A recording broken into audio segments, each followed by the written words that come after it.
કરોડો વર્ષોથી આપણને ઉર્જા આપે, તો એ ઉર્જા ક્યાંથી આવે? વિદ્યાર્થી અથવા તો દરેક દીકરાના કરિયરમાં ઘડતરમાં આવકનો સૌથી મોટો ફાળો એ છે. એવા મિત્રો માટે મારો એક સંદેશ છે કે તમે અત્યારે ભલે રિઝલ્ટ ના મળતું પણ કન્સિસ્ટન્ટલી રિઝલ્ટ તમે જોયા વગર મહેનત કરતા રહો. હવે શોખની વાત કરીએ, શોખ તો હું તો એવું છે કે આપણે જેટલું બની શકીએ એટલું વિનમ્ર રહેવાનું, ને જ્યાં પણ જે પણ આપણા જીવનમાં જે લોકોનો ફાળો હોય આપણે એક રીતે યાદ રાખતા પોતા સાથે સમય વિતાવવા મને બહુ મજા આવે. વાહ. હા, તો તમે લેંગ્વેજ ઉપર ના ફોકસ કરીને તમારા વિષય વસ્તુ ઉપર ફોકસ કરો. વાહ. ફોર પ્લાઝમા રિસર્ચ ગાંધીનગર કે જે ડિપાર્ટમેન્ટ ઓફ એટોમિક એનર્જી અંદર આવે છે, એની અંદર મેં ટેકનિકલ ઓફિસર જય કમે દર્શક મિત્રો, સિંગર માંડે જેઠવા ચેનલમાં આપ સૌનું હાર્દિક સ્વાગત છે. Millions saw the apple fall but Newton ask why, એટલે કે લાખો લોકોએ સફરજનના ઝાડ ઉપરથી સફરજનને પડતા જોઈને પણ ન્યૂટનના જ મગજમાં કેમ? એટલે કે લાખો લોકો જે સ્પર્ધાત્મક પરીક્ષાઓ આપે છે એમાંથી 1% વિદ્યાર્થીઓ પાસ થાય છે. એવી જ રીતે એવી સ્પર્ધાત્મક પરીક્ષાઓ પાસ કરી અને ક્લાસ 1 ઓફિસર એટલે કે વૈજ્ઞાનિક બની, એ પણ નાની ઉંમરમાં, કે વય નાની અકલ વધુ ઉજ્જવલ જેના આચાર દેજે એવું દાતાર તું હથીનું માણસ હમરા. એટલે નાની ઉંમરમાં એક વૈજ્ઞાનિક બની અને ક્લાસ 1 ઓફિસર બની અને આજે આપણે એને ઇન્ટરવ્યુ લેવા જઈ રહ્યા છે. તો એ સરના સ્વમુખેથી જ આપણે એ સરનો પરિચય કેળવી. તો મેરુભાઈ, સિંગર માંડે જેઠવા ચેનલમાં આપનું હાર્દિક સ્વાગત. તો તમારા મુખેથી તમારો પરિચય આપો. સૌપ્રથમ તો વંદેભાઈ મને આ મોકો આપવાનો તમારો આભાર. મારું નામ દર્શક મિત્રો મેરુ વડોદરા છે અને હું પોરબંદર જિલ્લાના મહિયારી ગામનો રહેવાસી. હાલ institute for plasma research Gandhinagar કે જે ડિપાર્ટમેન્ટ ઓફ એટોમિક એનર્જી અંદર આવે છે, એની અંદર મેં ટેકનિકલ ઓફિસર નિમણૂક પામી છે. ટેકનિકલ ઓફિસર તરીકે તમને ખ્યાલ નહીં પડે પણ તમને તમારા માટે કહી શકું તો વૈજ્ઞાનિક અથવા તો સાયન્ટિસ્ટ જે હાલ નિમણૂક મળી છે. ને 21 જૂને મેં જોઈન કર્યું હતું, તો અત્યાર સુધી મારે પ્રમાણે ઓલમોસ્ટ 2 મહિના જેવું થઈ ગયું. અને મેં જે અભ્યાસની વાત કરીએ તો મારું બાળપણનું શિક્ષણ મારા ગામડાનું મૈયારી ગામ અંદર થયું 1 થી 10 સુધીનું, અને ત્યાર પછીનું શિક્ષણ મેં ધોરાજી 11-12 સાયન્સ કર્યું.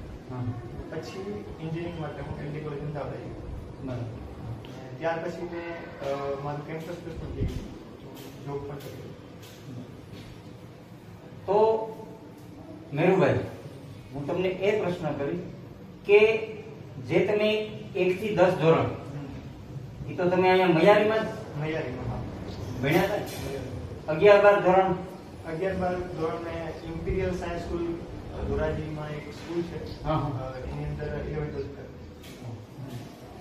તો મેરુભાઈ, જે તમે એક ગામડામાં, બરાબર, અને જે તમારા પરિવાર, તમારા મા બાપ, એનો વ્યવસાય શું છે? મારા પિતાજી ખેડૂત છે અને મમ્મી હાઉસવાઈફ છે. તો મેરુભાઈ, જે તમે એક મીડિયમ ક્લાસમાં અને એક ખેડૂત પરિવાર, અત્યારે એવડા જે તમે સફળતાના શિખરો સર કર્યા, તો તમારા માતા પિતાનો કેવડો તમારી પાસે? દરેક વિદ્યાર્થી અથવા તો દરેક દીકરાના કરિયરમાં ઘડતરમાં આવકનો સૌથી મોટો ફાળો એ છે. 100%. હવે આપણે એને માનીએ કે ના માનીએ પણ સૌપ્રથમ શિક્ષક તો આપણું માતાજી હોય. વાહ. અને 100%. અને તમારો જે શિક્ષણનો જે પહેલો બીજ હોય એ આપણા ઘરમાં જ મુકાય. વાહ. હા, તો માતા પિતાનો ફાળો તો આપણે ગણાય જ ના શકીએ.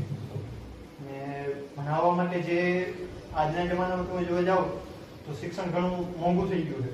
100%. ગામડાઓમાં તો હજી છોકરાઓ શિક્ષણ મતલબ સરકારી સ્કૂલમાં અને ટ્યુશન સાથે મેનેજ કરી લે. પણ શહેરોની અંદર શિક્ષણ બહુ ઊંધું.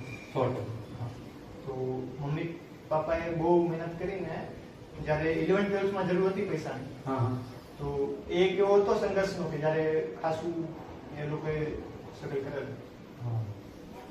તો દર્શક મિત્રો, જે મેરુભાઈએ વાત કરી કે માતા પિતાનો ફાળો બાળકની પાછળ હોય જ, પણ મને એક કહેવત યાદ આવે કે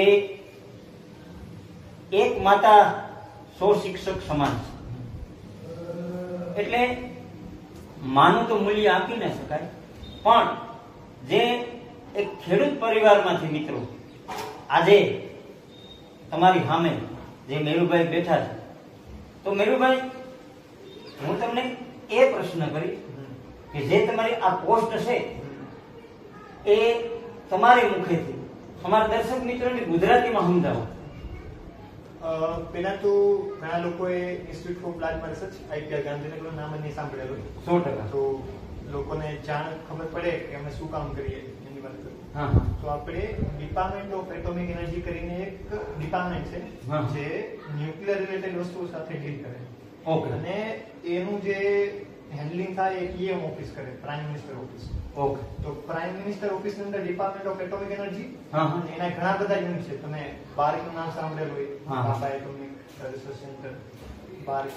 એની જેમ જ એક ઇન્સ્ટિટ્યૂટ છે આપણું IPR, institute of plasma research Gandhinagar, કે જે ન્યુક્લિયર ફ્યુઝન ઉપર કામ કરે. હવે તમે કહેશો ન્યુક્લિયર ફ્યુઝન શું? 100%. પહેલો જ પ્રશ્ન લોકોને આવે કે ન્યુક્લિયર ફ્યુઝન શું? હા. તો આપણે સૂર્ય લાખો કરોડો વર્ષોથી આપણને ઉર્જા આપે, તો એ ઉર્જા ક્યાંથી આવે? વાહ. તો આપણે ધરતી પર સૂર્ય બનાવવાનું કામ કરે ઇન્સ્ટિટ્યૂટ ફોર પ્લાઝમા રિસર્ચ. ઘણા દેશો આ વસ્તુ પ્રયત્ન કરે, ટ્રાય કરે, પણ આપણી ઘણી કન્ટ્રી છે. તો આપણે બી એક એમાંની કન્ટ્રી કે જે ન્યુક્લિયર ફ્યુઝન પર કામ કરી, એનું કામ આપણે અહીંયા ઇન્સ્ટિટ્યૂટ ફોર પ્લાઝમા રિસર્ચ પર થાય. હવે વાત કરીએ મારું શું કામ, મતલબ હું કઈ પોસ્ટ પર છું. હા. તો હું ટેકનિકલ ઓફિસર તરીકે નિમણૂક પામ્યો હમણાં. હા. અને અત્યારે મને ઓલમોસ્ટ 2 મહિના જેવું થઈ ગયું. મેં શરૂઆતમાં વાત કરી હતી. તો મારું કામ અત્યારે પ્રોજેક્ટ મેનેજમેન્ટનું. આપણા જેટલા પણ IPR અંદર પ્રોજેક્ટ ચાલતા હોય તેમનું મોનિટરિંગ, પછી એમના જે ડોક્યુમેન્ટેશન કામ હોય એ, અને એના સિવાય આ મારું પ્રાઇમરી કામ છે. એના સિવાય સેકન્ડરી કામમાં ધીરે ધીરે જેમ અમે ઇન્વોલ્વ થશું અમને સંશોધનનું કાર્ય પણ મળશે હોય છે. અચ્છા. તો મેરુભાઈ, જે તમે તમારી પોસ્ટની તમે જે વાત કરી, પણ જે તમે આજે સ્પર્ધાત્મક પરીક્ષાઓ જે તમે પાસ કરી, ઈ તમે કેટલી પરીક્ષાઓ પાસ કરી? તો સૌ પ્રથમ જે સ્પર્ધાત્મક પરીક્ષા મેં આપેલ એ હતી ગેટની એક્ઝામ હતી. પણ એ ગેટની એક્ઝામ મેં જ્યારે આપેલ ત્યારે હું તો કોલેજમાં 3rd યરમાં હતો. 3rd યરમાં. ને ત્યારે એટલું બધું મેં સારું પરફોર્મ નહોતું કર્યું ગેટ એક્ઝામની અંદર. અને એ જ સમયે જ્યારે એક્ઝામ હતી એ પહેલા મારું કોલેજમાંથી પ્લેસમેન્ટ થઈ ગયું. મતલબ કે જ્યારે આપણે 3જા વર્ષ પૂરું થાય ને 4થા વર્ષમાં આવીએ ત્યારે મેં જે કોલેજનો અભ્યાસ કર્યો LG college of engineering Ahmedabad, જે આપણા ગુજરાતની બહુ સારી કોલેજ ગણવામાં આવે એન્જિનિયરિંગ ક્ષેત્રે. તો એની અંદર જ્યારે 3rd યર પૂરું થાય ને આપણે 4th યરમાં આવીએ ત્યારે ઘણી બધી કંપનીઓ આપણા કેમ્પસની અંદર વિઝિટ કરતી હોય વિદ્યાર્થીઓ રહેવામાં. તો એ દરમિયાન મારું સિક્યોર મેડિકલ લિમિટેડ કરીને એક કંપની છે જે ઉદયપુરમાં એનું હેડક્વાર્ટર છે. એની અંદર મારું સિલેક્શન થઈ ગયું. અને એ કંપની થ્રુ ઉદયપુર 1 મહિનો ટ્રેનિંગ હતી, પછી ગુરગાંવ મને પોસ્ટિંગ મળી. બરાબર. હા. તો મેં ત્યાં કરે ને પછી ત્યાં 4 મહિના 5 મહિના મેં જોબ કરી ને 6 મહિના ઇન્ટર્નશિપ પણ હતી. એ લોકોએ મને એવી ઓફર આપી હતી કે તમે 6 મહિના જ્યારે તમારું 3rd યર ચાલુ ચોથું વર્ષ ચાલુ હોય ત્યારે 6 મહિના અમારી સાથે ઇન્ટર્નશિપ કરો ને પછી તમને અમે જોબમાં લઈ લઈશું. તો જ્યારે હું 3rd યરમાં જ હતો 4th યરમાં, ત્યારે જોબ સ્ટાર્ટ થઈ ગઈ ઇન્ટર્નશિપ, પછી જેવું કોલેજ મારી પૂરી થઈ ત્યારે મને જોબ મળી ગઈ. તો પછી 5 મહિના જોબ કર્યા પછી મને એમ થયું કે મેં જે એક્ઝામની તૈયારી સ્ટાર્ટ કરી હતી એને હજી આગળ લઈ જવાનું જવું છે. કે આપણે જે કાર્ય કરે એના કરતા કંઈક હજી સારું કરી શકીએ. તો એવું વિચારીને મારા બાપાને પિતાજીને ફોન કર્યો કે પપ્પા હવે આપણે જે પહેલા સ્ટાર્ટ કર્યું હતું કાર્ય એને પૂરું કરીએ. તો સ્વાભાવિક વસ્તુ છે કે તમારે ઘરે પૈસા આવતા હોય મહિને તો કોઈ જોબ છોડવી અઘરું પડે, અઘરું. પૈસો આવતો હોય ને હા. તમે પૈસો બ્રેક કરો તો પિતાજી કીધું દીકરા આપણે એવું બધું ના કરાય હા ને નોકરી યાર તૈયાર થતી હોય તો કરો. હા તો મેં કીધું બાપા તમે વાત સાચી છે, આપણે પોસાય નહીં જોબ મૂકવું. હા. તો મેં 1 મહિનો બાપાની વાત માની મેં તૈયારી સ્ટાર્ટ કરી. પણ હવે જે ગેટ એક્ઝામ છે એ તમારું ખાસો ટાઈમ માંગે, કારણ બરાબર. કે એમાં તમારે થ્રુ આઉટ એન્જિનિયરિંગમાં જેટલા સબ્જેક્ટ ભણેલ હોય હા હા એ બધા સબ્જેક્ટ કવર કરવા પડે, રિવિઝન કરવું પડે, પ્રેક્ટિસ કરવી પડે. તો એ વસ્તુ જોબ સાથે પોસિબલ નહોતી. અચ્છા. અને પછી મેં મારા બાપાને કીધું કે બાપા આટલો આપણે સમય નહીં આપીએ શું જોબ સાથે, હમ હમ. હવે આપણે વિચાર્યું છે થોડુંક મતમ ડિસિઝન લઈ અને જોબ છોડી દે. તો જોબ છોડીને ગેટની તૈયારી સ્ટાર્ટ કરી. અચ્છા. ગેટની અને 1 વર્ષ ઓલમોસ્ટ 1 વર્ષ મેં તૈયારી કરી ગેટની. હા હા અને થોડો ટાઈમ ઘરે તૈયારી કરી અને ઓલમોસ્ટ 8-9 મહિના જેવી તૈયારી મેં અમદાવાદ કરી. અચ્છા. તો એક આ તમે જે પેલો પ્રશ્ન તો કઈ એક્ઝામ આપે, હા હા બસ. તો સૌથી મોટો પાડો જેમાં મેં સમય આપ્યો ગેટ એક્ઝામ જ હતી. ઓહ. ગેટ એક્ઝામ જેવી મારી તૈયારી ગેટ એક્ઝામ મતલબ 8 મહિના ઓલમોસ્ટ 8 મહિના ઓગસ્ટ મહિનાની અંદર એક એક્ઝામ નીકળી આપણે હિન્દુસ્તાન એરોનોટિકલ લિમિટેડ. હા હા તમે હમણાં ન્યૂઝમાં જોયું હોય કે તેજસ એરો આપણું જે ફાઇટર પ્લેન બનાવ્યું હોય ગવર્મેન્ટ ઓફ ઇન્ડિયા, જે ગવર્મેન્ટ ઓફ ઇન્ડિયા થ્રુ બને, હા હા તો એ જે આપણું પીએસયુ છે પબ્લિક પીએસયુ પબ્લિક અન્ડરટેકિંગ, મને થોડું નામ ભૂલાઈ ગયું હા. અત્યારે યાદ નહીં આવતું, પણ એ આપણી સરકારની જે ગવર્મેન્ટ કંપની છે હા. એમાંની એક કંપની છે હિન્દુસ્તાન એરોનોટિકલ લિમિટેડ, અચ્છા. કે જે આપણે ફાઇટર પ્લેન બનાવે. હા હા તો એની એક્ઝામ આવેલી ટાઈમ બસ. એ એક્ઝામને આપેલ ને એમાં આપણે પાસ થઈએ. હા હા હવે એક વસ્તુ એવી થાય ને કે તમે કોઈ વસ્તુ મોટી વસ્તુ તૈયારી કરતા હોય ને વચ્ચે તમને એવું મળી જાય, હા હા તો જ્યાં HAL હતું એનો પગાર ધોરણ બહુ સારું, હા ઓલમોસ્ટ 15 લાખનું પેકેજ હતું એનું વર્ષનું વાર્ષિક. વાર્ષિક. હા હા તો મને બી એમ થયું કે યાર હવે ગેટની તૈયારી છોડી દે ને આમાં જે વયા જાય આપણે. હા ને એમાં જે લોકેશન હતી બેંગ્લોરમાં હતી, બરાબર. બેંગ્લોર. હા તો પછી પાછી મેં બાપાને વાત કરી, બાપા આપણે આવું થયું છે, હવે આમાં શું કરવું છે? તો બાપા મતલબ કીધું કે તો વ્યા જાય બીજું કામ, હવે કે અમે લાંબુ કામ તૈયારી કરવી, વરદી થવા આવ્યું 8-9 મહિના તકા તૈયારી કરે. હા તો મેં પછી થોડો ટાઈમ લીધો વિચારવા માટે કે ભાઈ શું કરવું. ને પછી મતલબ મારા મિત્રો બધા હતા, મેં વાતો કરતા કે ભાઈ જાવું કે ન જાવું. હા. હા પછી છેલ્લે એવો અંતિમ ફેસલો મેં લીધો કે ભાઈ જે તૈયારી કરવા માટે આવ્યા હતા એ તૈયારી પૂરી કરીએ. આ બધા નાના મોટા ડિસ્ટ્રેક્શન, કોઈ મોટી વસ્તુ ઉપર તમે જાતા હોય તો આવવાના જ છે. હા તો એવું વિચારીને જે 3-4 મહિના રહ્યા હતા ગેટની એક્ઝામ માટે, ગેટ એક્ઝામ દર વર્ષે ફેબ્રુઆરી મંથમાં જનરલી આવતી હોય. બરાબર. હા. તો પછી મેં વિચાર્યું કે આમાં પોસ્ટિંગ પણ ઇમિડિયેટલી હતી. ઓગસ્ટમાં એક્ઝામ લેવાની, સપ્ટેમ્બરમાં થાય તેનું રિઝલ્ટ આવી ગયું ને પછી નવેમ્બરમાં પોસ્ટિંગ હતી. હા. તો મતલબ નવેમ્બર, ડિસેમ્બર, જાન્યુઆરી, ફેબ્રુઆરી તો એક્ઝામ માટે મતલબ ઘણા ગાંઠ જ મહિના રહ્યા હતા. ને જોબ છોડીને મતલબ ત્યાં યાદ નહીં આગળ ને ગેટની તૈયારી ચાલુ રાખી. વાહ. તો એ જેવી ગેટ એક્ઝામ પતી હા. પછી આ જે ઇન્સ્ટિટ્યૂટ ફોર પ્લાઝમા જેમાં તેવું લાગ્યું ને હા હા એનું નોટિફિકેશન પણ નવેમ્બર મહિનામાં આવ્યું. બરાબર. એનું મેં ફોર્મ ભરેલ.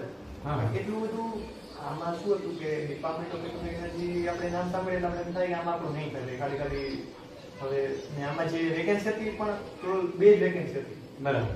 હા. એમાં આમ કે 3 વેકેન્સી હતી, હા. કેટેગરી વાઇઝ હતી. એક જનરલ ઓપન કેટેગરીની હતી, એક ઓબીસી કેટેગરી હતી, ત્રીજી એસસી કેટેગરી હતી. 3 વેકેન્સી હતી. એમાં મારા માટે તો 2 જ ઉપયોગી, કારણ કે હું ઓબીસી કેટેગરીથી બિલોંગ કરું. બરાબર. હા. તો એક ઓબીસી ની બીજી ઓપન 2 સીટો હતી. હા હા તો એની એક્ઝામ આપવા પહેલા મેં મારા મિત્રોને કીધું ભાઈ તમે ભરી દો. હા. તો આપણું જનરલ પરસેપ્શન એવું જોઈએ કે ભાઈ ઇન્ડિયા લેવલ કોમ્પિટિશન હોય ને 2 સીટ હોય આપણા માટે અવેલેબલ, હા. તો ફોર્મ ભરવું ને પૈસા બગાડવા જેવું હોય ને, 500,000 રૂપિયા જેટલી ફી હોય એટલે ખાલી બગાડવા, હા. 2 સીટનો વારો ના જાવ. હા મેં વિચાર્યું ભાઈ આપણે કર્મ કરવું આપણું બંધાયેલા, આપણે કર્મ કરવા માટે આપણે 100%. ફોર્મ આવ્યું છે તો ભરી દે. 100%. તો એવો મારો કોઈ વિચાર નતો કે આમાં જ જાઉં. હા, હા. તો જ્યારે ફોર્મ આવ્યું ત્યારે મેં બધું ચાલો ભરી દો, જોશું આગળ. થોડાક ટાઈમમાં એનું એક્ઝામ આવી ગયું કે ભાઈ તમારી એક્ઝામ છે હા. ગાંધીનગર ખાતે જઈને એક્ઝામ. હા ને મેં વિચાર્યું હતું કે એવી એક્ઝામ હશે ને હું તો જસ્ટ એમને એમ બસ આ ગેટ એક્ઝામમાં દેવા ગઈ સારી, મતલબ એનું સારી ગઈ હતી. બરાબર. તો વિચારો હવે જે થાય એ જોયું જશે, એમને દઈ આવ્યું. તો હા. વગર તૈયારી એમને હું ગયો અને ત્યાં જે એક્ઝામ દીધી તો મેં ગેટની જે તૈયારી કરેલી એના રિલેટેડ બધું કાર્ય મતલબ ક્વેશ્ચનમાં હતા. બરાબર. જે ગેટની તૈયારી દરમિયાન જે મેં પ્રેક્ટિસ કરેલી હા. એવા જ ટાઈપના ક્વેશ્ચન હતા, ગણતરી વાળા. બરાબર. તો એ તો મને ફાવી ગયું કે ભાઈ આ તો આપણે જે તૈયારી કરી ટાઈપના ક્વેશ્ચન આવ્યા. વાહ. એ એક્ઝામમાં ઓલમોસ્ટ હા જેટલા હતા એમાં મારો પ્રથમ નંબર હતો એક્ઝામ અંદર. વાહ. મેં બી નહોતું વિચાર્યું કે આવી જશે, પણ ત્યાં બસ ક્વેશ્ચન જોઈને મજા આવી ગઈ, સોલ્વ કર્યા રાખ્યા સરે બહુ સારા માર્ક આવ્યા. વાહ. તો હવે મેરુભાઈ, જે તમે તમારા બાપુજીની વાત તમે કરી કે ત્યાંથી તમે તમારા બાપુજીની ફોન દ્વારા તમારા બાપુજીનો અભ્યાસ કેટલો? બાપુજીનો 10મા ધોરણ સુધી એમને અભ્યાસ કર્યો. હા. 10મા ધોરણમાં કદાચ અસફળતા મળી તેમને. તમે તમારા બાપુજીને પ્રશ્ન કર્યો તો હવે એને તો આ તમારી પોસ્ટ વિશે કે તમારા અભ્યાસ વિશે કાંઈ વાકેફ જ નહોતા, બરાબર? તો પછી એનો શું જવાબ તમે વાત કરી કે ભાઈ જે મારો જે પગાર ધોરણ ચાલુ હતું એ જ રાખ, તમારું મનોબળ તમે એક મક્કમ રહે, બરાબર? કે આપણે જે હા આપણા વિચારીને આવ્યા છે. હા કે તમારા જે સબળ વિચારો છે કે તમારી જે મંજિલ હતી ત્યાં તમારે પહોંચવાના જે પ્રયત્નો હતા એ તમે સફળ કર્યો, બરાબર? તો મેરુભાઈ, જે તમે આગળ વાત કરી કે જે તમે એક ખેડૂત પુત્ર છો, બરાબર? તો તમે 1 થી 10 ધોરણ તમારા મૈયારી ગામમાં તમે અભ્યાસ કરેલો, તો તમે ખેતીમાં તમે ધ્યાન દીધેલ? ખેતીમાં તો એવું કશું ધ્યાન નહીં દીધેલ, પણ ક્યારેક ક્યારેક જ્યારે ખેતરે જતા તો નાનું મોટું બાપાને મદદ કરતા. પણ એવું કશું આવડતું નથી કે તમે આમ કહો કે ભાઈ વાવતા આવડે તમને કે કોઈ બીજું નાનું મોટું હેલ્પ કરી શકતા. જે ખેતરે ગયા તો દોરિયા બાપા બનાવતા હોય તો પાવડો લઈને આપણે લાગી જાય. બાકી એવું કશું આવડતું નથી કે તમે ખેતી આવડે એવું કહીએ કે. તો દર્શક મિત્રો, જે મેરુભાઈએ વાત કરી કે એક ખેડૂત પરિવારમાંથી મેરુભાઈ આવે, પણ 1 થી 10 ધોરણ સુધી પોતાની 15-16 વર્ષની ઉંમર સુધી તો એ ખેતરે જતા, ભલે ખેતી કામ ન આવડતું પણ ખેતરને હેઠે સવારે પોતે જતા. તો મેરુભાઈ, આજે તમે જે ગાંધીનગર સર્વિસ કરો, બરાબર? તો જે તમે ગાંધીનગર જાઓ, ગાંધીનગર જઈ તમારા પોસ્ટ ઉપર હોય તમને વતન પ્રત્યે કઈ લગાવ ખરો? હવે આ તો સ્વાભાવિક વસ્તુ છે કે દરેક વ્યક્તિને પોતાના વતન પ્રત્યે ભાવ હોય જ. 100%. આપણે તો ગામડામાંથી આવીએ એટલે જેવા શહેરના જીવનશૈલીમાં જાય એટલે પેલો જ પ્રશ્ન આવે કે આપણે ઘરે જઈએ તો મજા નથી આવતી.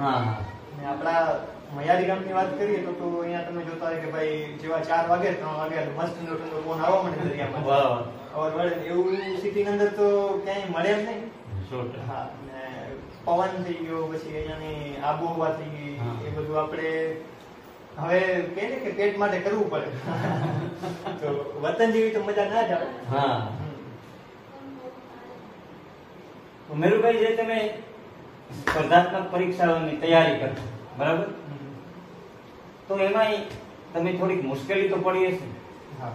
તો તમારે અમારા યુવાન મિત્રોને એ જણાવ, તમારે કેટલીક મુશ્કેલી પડી હતી સ્પર્ધાત્મક પરીક્ષાઓ?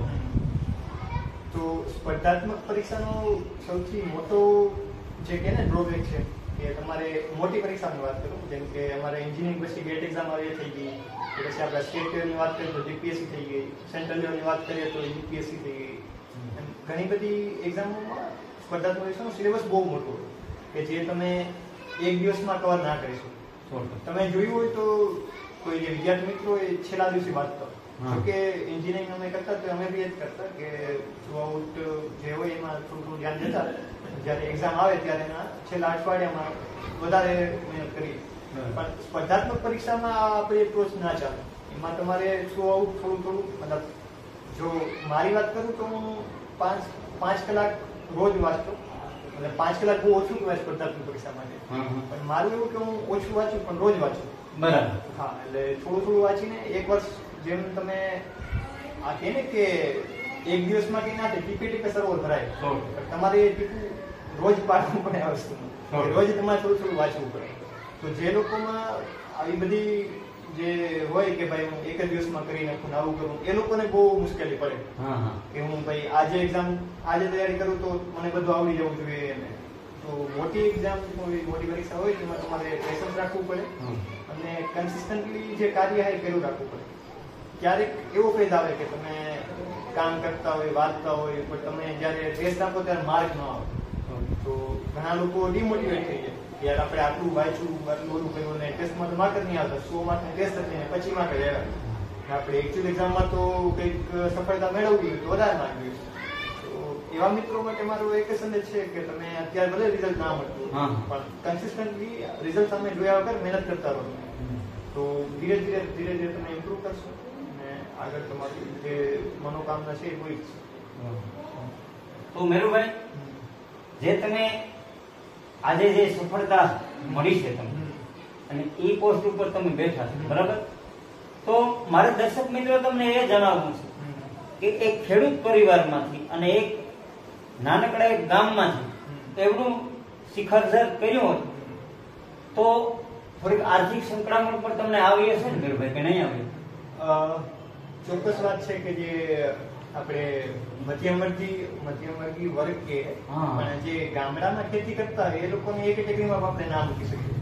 કારણ કે આપણા વિસ્તારની વાત કરીએ કે ઘેડ વિસ્તાર, એમાં બી આપણા ગામની વાત કરીએ તો આપણા જે પાક મળે વરસાદ ડિપેન્ડન્ટ જોઈએ. ક્યારેક સારો વરસાદ થાય તો સારો પાક થાય, ક્યારેક વરસાદ વધુ સારો થઈ જાય તો પાક નિષ્ફળ પડી જાય. આપણે ગ્રામ મોસમ, ગ્રામ મોસમ. તો આવા કેસમાં હવે અમે જયારે સૌથી વધારે તકલીફ તો 11-12 કરતા ત્યારે જ પૈસા નથી. પ્રાઇવેટ સ્કૂલની અંદર અમે અભ્યાસ કરતા તો ત્યાં બધી ફીસ વધારે હતી. આપણો જેટલો મતલબ જે મળે ખેતીમાંથી એ બધું એમાં જ રહ્યું જતું. હું તો હોસ્ટેલમાં તો મને એટલી બધી ખબર ના હોય પણ આપણે ખબર હોય ને કે ભાઈ ઘરે તકલીફ પડતી જશે, બધી વસ્તુ વ્યવહાર કરવામાં પૈસા વગર થોડું આવે. એટલે હું ઘણું એ ટાઈમમાં જોયેલ હશે. હું હોસ્ટેલમાં હતો એટલે મમ્મી પપ્પાએ ક્યારે પૈસા ઘટવા નહીં થાય. તો દર્શક મિત્રો, જે મેરુભાઈ વાત કરી આર્થિક સંકળામણ પાછું ગામડામાં અને આ ઘેડ વિસ્તાર. એટલે ઘેડ વિસ્તાર કેવો? અહીંયા વાડી ન હોય, પાણી ન હોય, કુવા ન હોય.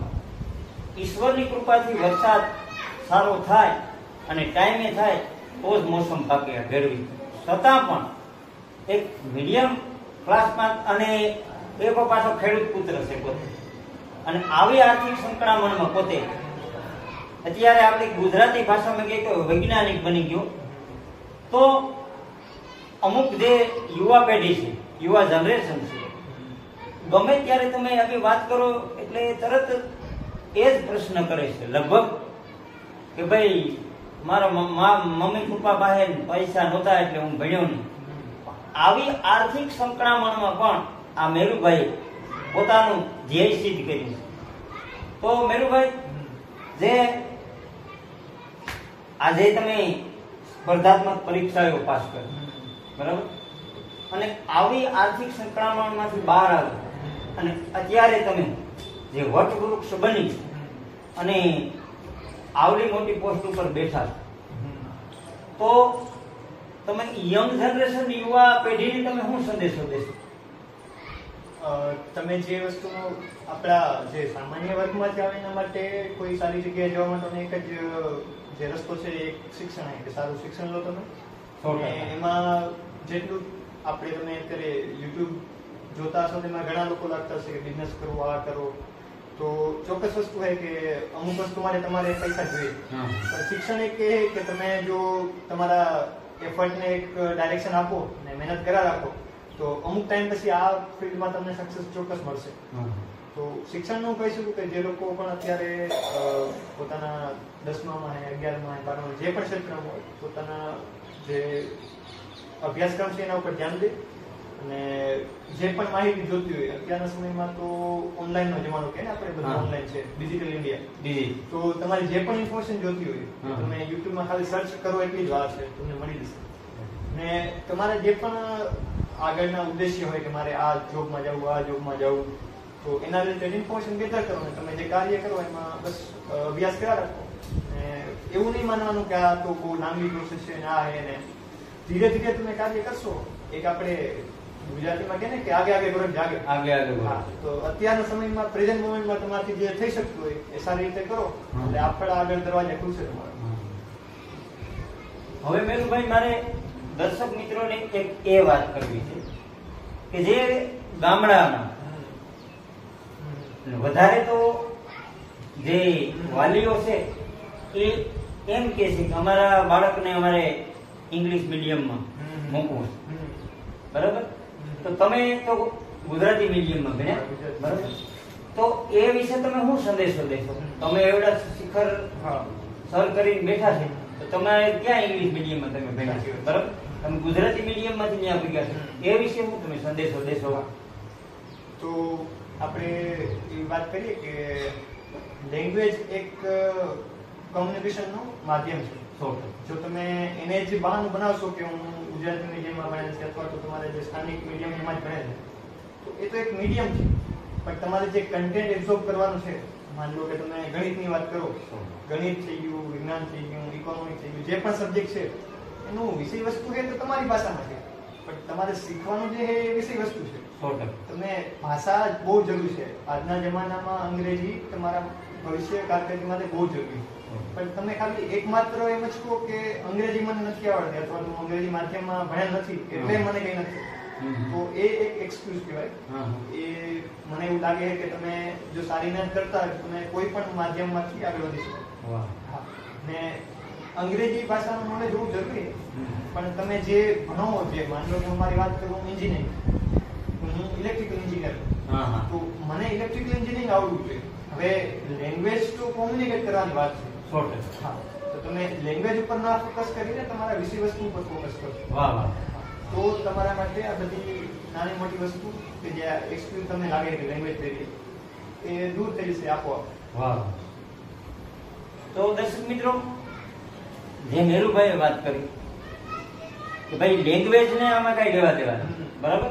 એ ઇંગ્લિશ મીડિયમ હોય કે ગુજરાતી મીડિયમ, પણ મેરુભાઈ પાસે હું ફરી એક તમને પ્રશ્ન કરું કે ગુજરાતમાંથી તો તમે એક જ ને આમાં?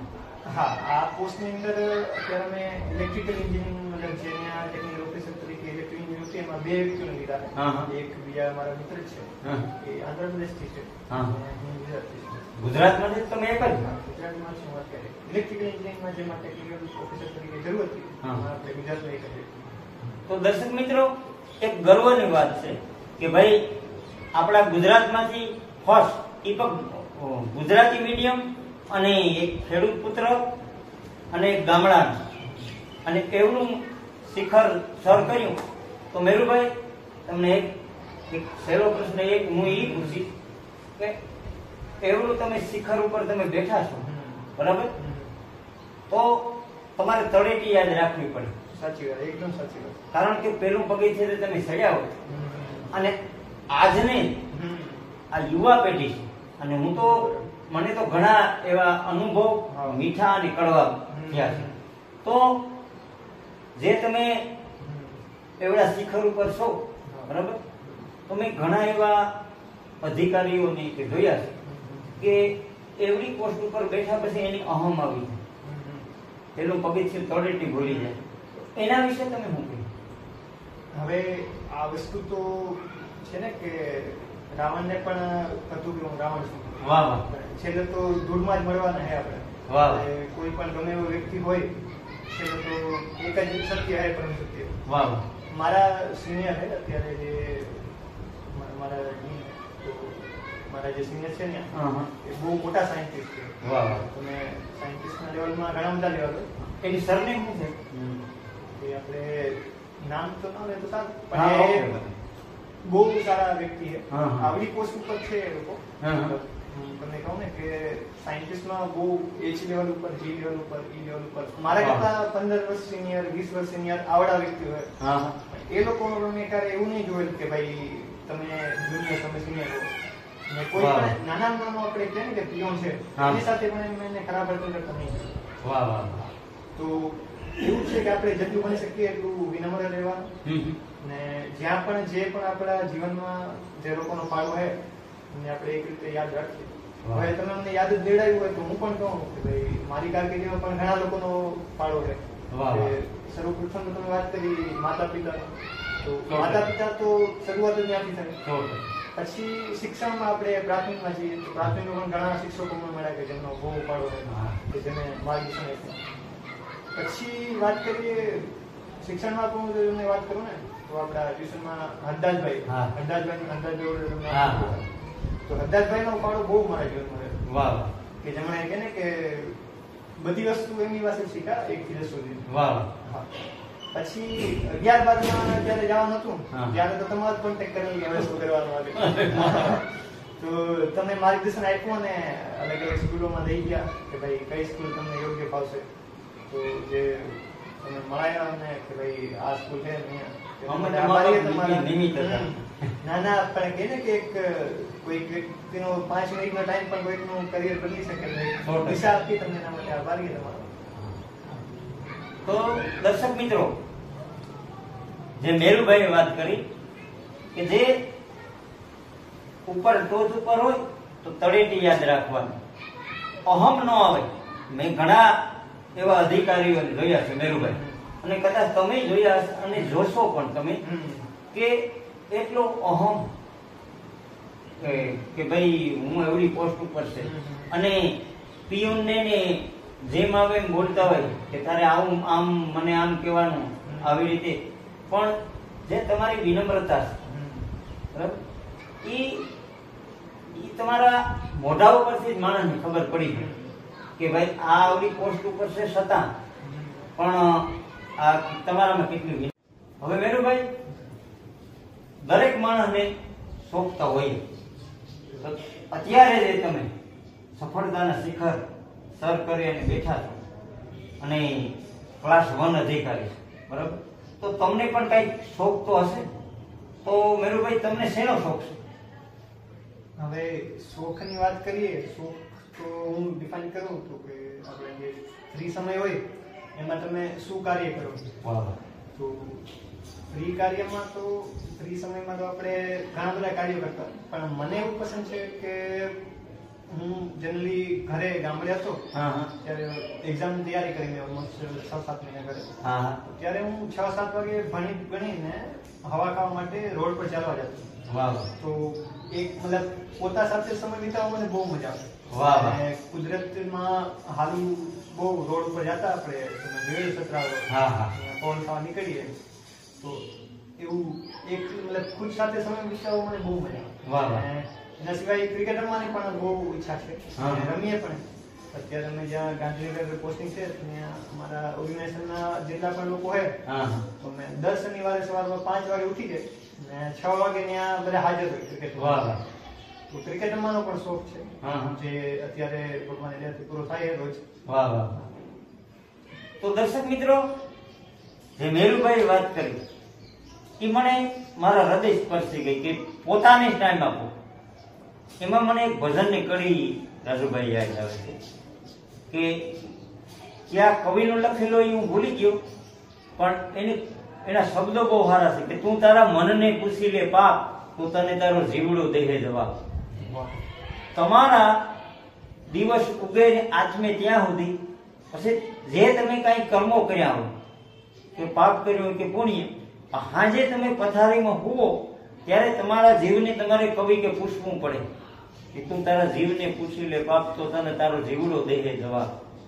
તો મેરુભાઈ સુંદર મજાની વાત કરી કે પોતાના પંડ એટલે આત્મો જીવ એને સમય વિતાવવાનો છે.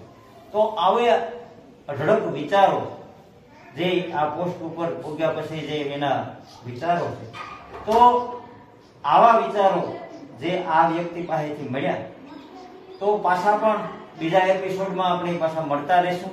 પાછા બીજા એપિસોડમાં એવા વ્યક્તિને આપણે રજૂ કરશું. ત્યાં સુધી મળશું મેળાવડે, મળશું એકબીજાને ગામ ગઈએ, વ્યાકરણ કે એક દી નહીં મળીએ જેદી આ ધરતી ઢગ ગઈએ. જય કમિયા.